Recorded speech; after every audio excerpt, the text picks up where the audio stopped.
যারা এখনো সরকারি প্রকল্পের সুবিধা পাননি তারা যাতে নাম নথিভুক্ত করতে পারেন সেজন্য বিকশিত ভারত সংকল্প যাত্রা শুরু হয়।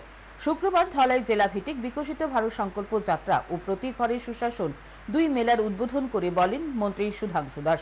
এদিন আমবাসা টাউন হলে শুরু হয়েছে দুদিন ব্যাপী বিকশিত ভারত সংকল্প যাত্রা ও প্রতি ঘরে সুশাসন 2.0 ধলাই জেলা ভিত্তিক মেলা। এর সূচনা করেন এসসি কল্যাণ দপ্তরের মন্ত্রী সুধাংশু দাস।